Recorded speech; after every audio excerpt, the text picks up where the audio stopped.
कोणीही असं दुष्कृत्य करायला धजावला नाही पाहिजे। जर कोणी करेल तर त्याला ताबडतोब शिक्षा होते आणि अत्यंत कठोर शिक्षा होते। ही भीती ह्या विकृतांच्या मनामध्ये निर्माण करण्यासाठी म्हणून हा बंद करतोय। कोणतेही राजकारण याच्यामध्ये नाहीये। सुरक्षित बहीण ही एक प्राथमिकता असली पाहिजे। जर बहीण सुरक्षित असेल तर मग लाडकी बहीण वगैरे योजना आणता येतात। आणि म्हणून मला असं वाटतं 24 ऑगस्टला महाराष्ट्रातल्या तमाम जनतेला मी विनंती करतोय की आपण सगळेजण जातपात धर्म पक्ष वगैरे भेद बाजूला ठेवून, कारण मुलगी ही मुलगी असते। अनेक मुली आपण शाळेमध्ये जाताना येताना पाहतो।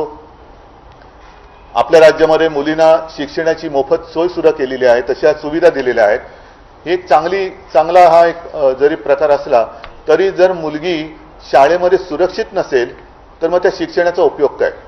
आणि काही वर्षांपूर्वी ती एक कविता आज सुद्धा ती फिरते, उठो द्रौपदी शस्त्र उठालो।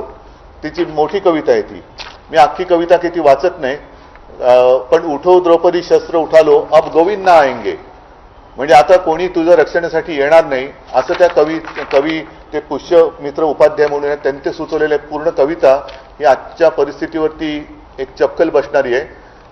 पण हे उठो द्रौपदी शस्त्र उठालोय आपण कोणाला सांगतोय? जी मुलगी बिचारी कडेवरची पोर आहे, तिलाच अजून उचलून आपल्याला घ्यावं लागते। ती मुलगी, तिला शस्त्र म्हणजे काय हे सुद्धा माहिती नाहीये। तिला कविता ती वाचणार कधी, ती शिकणार कधी? ती शिकण्यासाठी म्हणून आपण तिला शाळेत पाठवतोय।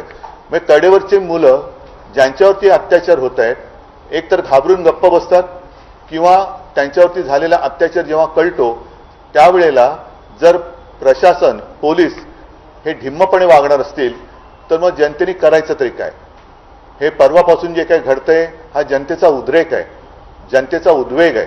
आणि त्या उद्वेगाला वाचा फोडण्यासाठी हा 24 ऑगस्टचा बंद आपण करतो। हा बंद परत एकदा सांगतो कोणत्याही राजकीय पक्षाचा नसून हा माझ्या बहिणीचा माता भगिनीच्या रक्षणासाठी आपण किती जागरूक आहोत हे दाखवण्यासाठी हा बंद आहे।